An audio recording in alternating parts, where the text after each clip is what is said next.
آج جس کے ہاں 4 بیٹیاں پیدا ہو جاتی ہیں اس کی نیند اڑ جاتی ہے۔ ایک تو یہ کہ اچھے رشتے میسر آنا مشکل، دوسرا مرحلہ بیٹوں کی طرف سے، بیٹے والوں کی طرف سے ایک لمبی فہرست ہوتی ہے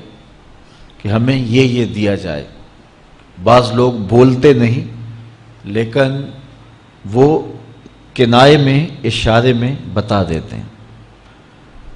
اور اگر ان کی ڈیمانڈ پوری نہ کی جائے یا ان کی جو توقعات ہیں ان کو نہ سمجھا جائے تو بیٹی سسرال میں جا کے سکھ کی زندگی نہیں گزار سکتی۔ اور معاشرے کا کتنا کمینہ شخص ہے وہ جو کسی کی بیٹی کو اس لیے تنگ کرتا ہے کہ وہ جہیز نہیں لے کے آئی، یا وہ اس کی خواہش کے مطابق، اس کی توقع کے مطابق جہیز نہیں لائی۔ شریعت اسلامیہ نے تو نکاح کو آسان قرار دیا، اور یہ جو ہم اتنی لمبی چوڑی باراتیں لے کر کے چلے جاتے ہیں بیٹی والوں کے گھر میں، تو اسلام میں تو اس کا ایسا کوئی تصور نہیں ہے۔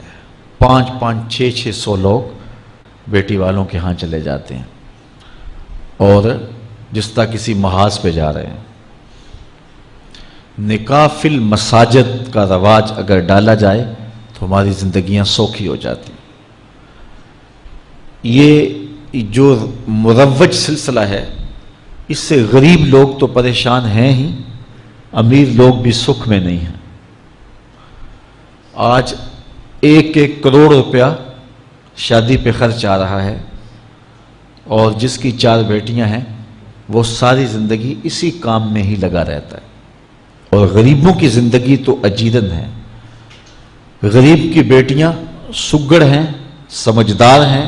سنجیدہ و متین ہیں، پڑھی لکھی ہیں، خوبصورت ہیں، لیکن ان کے رشتے قبول اس لیے نہیں کیے جا رہے کہ ان کے پاس دینے کے لیے کچھ نہیں ہے۔ اور اب ایک سلسلہ چلا جہیز فنڈ کا اور اجتماعی شادیوں کا، تو شاید کسی کے لیے اس میں تسکین ہو، لیکن میں تو ایک مرتبہ ایسی تقریب میں گیا ہوں تو دکھی ہو کے آیا ہوں۔ ہر شخص کا اپنا مزاج ہوتا ہے، مختلف تنظیمات، مختلف لوگ غریب بچیوں کی اجتماعی شادیاں کر رہے ہیں، تو میں ایک تقریب میں مجھے کھینچ کے کچھ لوگ لے گئے۔ میں نے کہا مجھے تجربہ تو نہیں ہے، لیکن مجھے لگتا ہے کہ میرے لیے تکلیف کا سامان ہوگا، اور دوست جس مقصد کے لیے مجھے لے کے جا رہے ہیں تو ان کا مقصد بھی پورا نہیں ہوگا۔ ایسا ہی ہوا، ایک ہال میں 15 سے 20 بچیاں تھیں، اور دوسری جانب 15 سے 20 بچے تھے، اور ان کے مہمان، ان کا ہجوم تھا، اور اسٹیج کے اوپر جو کرسیاں لگی تھیں ان پر مخیر حضرات بیٹھے ہوئے تھے جنہوں نے سرمایہ لگایا اور جہیز فنڈ دیے، اور تنظیم کے لوگ آ کے اپنی کارکردگی بیان کر رہے تھے۔ تو آخر میں انہوں نے مجھے کہا کہ ہم آپ سے کچھ سننا چاہتے ہیں، تو میں نے بیٹھے بیٹھے کہا کہ میں دعا کر دیتا ہوں، لیکن ان کا اسرار بڑا۔ تو میں نے مائک پہ آ کے کہا کہ انسان کی زندگی میں 3 موقع ہوتے ہیں جس دن وہ مہمان خصوصی ہوتا ہے، اور سب لوگوں کی نظر اسی کے چہرے پہ ہوتی ہے۔ ایک جب وہ پیدا ہوتا ہے تو کالا کلوٹا بھی ہو تو ساری بستی اس کا منہ دیکھنے آتی ہے، اور اسے بہنیں چاند کہہ کے پکارتی ہیں، چاہے اس کا رنگ گہرا سیاہ کیوں نہ ہو۔ دوسرا موقع انسان پر اس وقت آتا ہے جب وہ دولہا بنتا ہے، تو سارے لوگ اسی کو دیکھتے ہیں، اور وہ نگاہوں کا مرکز ہوتا ہے، اور چیف گیسٹ وہی ہوتا ہے۔ اور تیسرا وقت اس کے اوپر تب آتا ہے جب وہ چٹا لٹھے کا لباس پہنتا ہے، تو سارا شہر اس کا منہ دیکھنے آتا ہے۔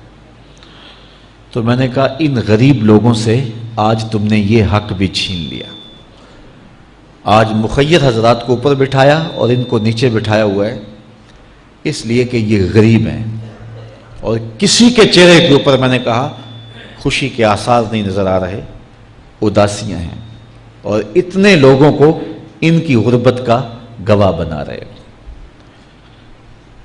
ایک دم سکوت طاری ہو گیا حال پر، چونکہ مجھ سے وہ کچھ ایسی باتیں سننا چاہ رہے تھے جس سے ان کو داد ملتی۔ میں نے کہا تمہارے جذبے اپنی جگہ پہ، لیکن کاش کے رات کے اندھیرے میں ان بیٹیوں کے ماں باپ کو تم نے کچھ پیش کیا ہوتا اور یہ اپنے گھر سے رخصت ہوتی تو عرش والا رب بڑا راضی ہوتا۔ لیکن برا کرے نمائش کا کہ ہم نے ان بیٹیوں کا تماشا لگا دیا۔ میں ایک شہر میں گیا تو وہاں آج کل وہ پہلے تھا نا عمرے کے ٹکٹ محفل نعت میں، تو آہستہ آہستہ مجمع سمٹ گیا، تو اب ایک نیا سلسلہ شروع ہوا ہے کہ جہیز کی پرچیاں نکالی جائیں گی۔ تو اسی سال آپ کے قرب میں ایک جگہ 10 کے 15 جہیز فنڈ تھے، تو مجھے خطاب کرنے کے لیے انہوں نے کہا، تو بڑے شوق سے منتظم محفل نے بتایا کہ 15 بچیوں کا جہیز بھی نکالا جائے گا، اور اس پردے کے پیچھے ہزاروں بچیاں بیٹھی ہوئی ہیں۔ تو میں نے اپنی گفتگو میں کہا کہ یہ ظلم نہ کرو، یہ زیادتی نہ کرو، تمہارے پاس 100 لوگوں کا کھانا ہے تو 500 لوگوں کو نہ بلاؤ کہ تم قرعہ اندازی کر کے 100 آدمیوں کو کھانا دے دو اور 400 آدمیوں کو کہو کہ تمہارا نام نہیں نکلا۔ تمہارے پاس 100 کا کھانا ہے تو 100 کو ہی پردے سے بلاؤ اور ان کو کھانا کھلا دو۔ میں نے کہا 10,000 بیٹیاں اس پردے کے پیچھے بیٹھی ہیں آپ کے بقول، اور آپ ان میں سے چند کو قرعہ اندازی کے ذریعے جہیز فنڈ دے رہے ہیں۔ ہر پرچی پہ 10,000 بیٹی کا دل دھڑکے گا کہ شاید میرے مقدر جاگ پڑے اور غموں کی سیاہ رات ختم ہو گئی، لیکن جب آخری پرچی کے بعد اعلان کیا جائے گا کہ قرعہ اندازی مکمل ہو گئی، تو کتنی بیٹیاں گھروں میں جب واپس جا رہی ہوں گی تو تم نہیں جانتے ان کے قدم کتنے بوجھل ہوں گے، اور رسول اللہ کا میلاد ہو اور بیٹیاں آنسو بہاتی ہوئی جائیں۔ تو میں نے کہا تم خوشیاں خریدنے لگے تھے، غم خرید لیے تم نے، خوشیاں بانٹنے لگے تھے، غم بانٹ لیے تم نے۔ تو یہ زیادتی نہ کرو، یہ جو رواج پڑ رہا ہے یہ اپنی نمائش کے لیے، خدا را آگے تم نے عمرے کے ٹکٹ بانٹے، بہت کچھ کیا لوگوں کو اکٹھا کرنے کے لیے، اور کیا کیا رنگ اپنائے گئے۔ میں نے کہا وہ اچھا تھا، چلو مجھے اس پر بھی بات ہے، لیکن چلو میں نہیں کرتا، لیکن یہ ظلم نہ کیا جائے کہ محافلات میں مجمع اکٹھا کرنے کے لیے جو ہے وہ غریبوں کی بچیاں بلا کر کے تو 10 کو آپ دے کے باقیوں کو کہیں کہ معذرت ہمارے پاس اتنا ہی تھا۔ تو آپ کے پاس 100 کا کھانا ہے، 100 کا پانی ہے، تو 500 پیاسوں کو نہ بلائیں، 500 بھوکوں کو نہ بلائیں، 100 کو ہی بلا کر کے پردے سے جو ہے وہ ان کی مدد کریں۔ تو میں یہ کہتا ہوں کہ ہم جہیز فنڈ دینے کی بجائے، یہ جب تک یہ حالات ختم نہیں ہوتے، ہمیں خفیہ طور پہ یہ بھی کرنا چاہیے، لیکن ساری قوم ادھر لگ گئی ہے، تو اس کی بجائے ہمارے علماء کو، ذمہ دار کو، یہ مختلف چینلز کے اوپر یہ جو ٹاکنگ ہوتی ہے اس پہ گفتگو ہونی چاہیے کہ اس رسم کو ختم کیا جائے اور معاشرے کی تربیت کی جائے کہ بیٹیوں کا رشتہ اس لیے قبول کیا جائے کہ وہ دیندار ہیں، وہ پردے دار ہیں، وہ سگڑ ہیں، وہ پڑھی لکھی ہیں اور ان کے اخلاق اچھے ہیں، یہ معیار بنایا جائے، دولت کو معیار نہ بنایا جائے۔ اس طرح معاشرے پس جائیں گے اور معاشرے کے پلے کچھ بھی نہیں بچے گا۔ اور آج اندازہ نہیں ہے ہم کو کہ جس کی بیٹیاں گھر کی دہلیز پہ جوان ہے اس کی زندگی کتنی کٹھن گزر رہی ہے۔ کوٹھے تے چڑھ ویخ فریدا تے کر کر بلدی اگ، میں جاتا دل دکھی میرا پر دکھی سارا جگ۔ تو پورا معاشرہ اس وقت اس اذیت سے، اس کڑن سے گزر رہا ہے کہ بیٹیاں جوان ہیں اور رشتے نہیں مل رہے، اور پھر اگر رشتے مل رہے ہیں تو بیٹے والوں کے نخرے ہی بڑے عجیب ہیں، اور پھر جس طرح وہ بیٹیوں کو، غریبوں کی بیٹیوں کو لونڈیاں بنا کے اپنے گھروں میں رکھتے ہیں، تو یہ ایک الگ درد کی اور دکھ کی کہانی ہے۔ میرے پاس لوگ آتے ہیں، دعا کیجئے، کاروبار نہیں ہے، معاشی بحران ہے، مالی پریشانیاں ہیں، بچے کے امتحان سر پہ ہیں، بہت سارے مسائل لے کر لوگ آتے ہیں، لیکن کوئی نہیں، لوگ حوصلے سے مصائب کا مقابلہ کرتے ہیں، کاٹتے ہیں۔ لیکن کچھ لوگ آتے ہیں دعا کے لیے تو بات کرتے ہی آنکھیں چھلکنے لگتی ہیں اور میرا دل بھی قابو میں نہیں رہتا۔ لوگ کہتے ہیں کہ حضرت دعا کرو، بیٹی سسرال میں دکھی ہے، اللہ سکھ دے دے۔ تو میں دعا بھی کرتا ہوں، لیکن میں تنہائی میں جا کے روتا ہوں کہ اس درد کا مداوع کیا ہے، اس دکھ کا علاج کیا ہے، اور معاشرہ تیزی سے اس تکلیف کی طرف بڑھ رہا ہے، اور طلاق کی شرح بھی جو ہے وہ بڑھتی چلی جا رہی ہے۔ میرے پاس ایک دن ایک صاحب آئے، ساتھ ان کی بیوی تھی، اور میں نہیں جانتا ہوں، عزت دار لوگ تھے۔ تو انہوں نے کہا کہ ہم آپ سے کوئی تنہائی میں بات کرنا چاہتے ہیں۔ تو ان کے اپنے عزیز تھے، بیٹیاں اس شخص کی زیادہ ہیں، اپنے عزیزوں میں شادی کر دی۔ تو اس وقت انہوں نے طے کر لیا کہ کوئی بات نہیں، ہم جہیز نہیں لیتے۔ لیکن وہ باپ بلک بلک کے مجھے کہہ رہا تھا کہ کتنے دنوں سے میری بیٹی گھر آ کے بیٹھی ہوئی ہے، اور وہ کہتے ہیں کہ اتنی دیر واپس نہ آنا جب تک تیرا جہیز پورا نہیں ہو جائے گا۔ میں کہتا ہوں کتنا صفاق معاشرہ ہو گیا ہے اور کتنے کٹھن حالات ہو گئے ہیں۔ تو جب معاشرہ اس کیفیت میں چلے جائے تو پھر انارکی پھیلتی ہے اور معاشرے پھر قائم نہیں رہتے۔ تو کتنی باپ کی دہلیز پر بوڑھی ہونے والی بیٹیاں، ان کی سسکیاں، ان کی آہیں اور ان کی چیخیں اس معاشرے کو بے چین کی ہوئی ہیں۔ تو امیر لوگوں کی ذمہ داری ہے کہ وہ غریبوں کے دکھ بانٹ لیں۔ اللہ تعالیٰ ارشاد فرماتا ہے کہ فکو رقبہ او اطعام فی یوم ذی مسغبہ،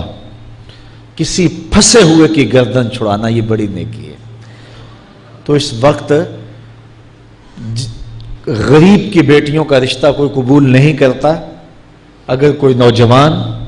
اور اگر کوئی سرمایہ دار غریبوں کی بیٹیاں قبول کر لے تو یہ اس کی مہربانی ہوگی، اور اگر یہ نہیں کر سکتا تو کم از کم ان بیٹیوں کی شادیوں کا اہتمام کیا جائے، لیکن یہ مہربانی کی جائے کہ غریبوں کی بچیوں کو نمائش گاہ میں نہ کھڑا کیا جائے اور ان کی غربت کا تماشا نہ بنایا جائے۔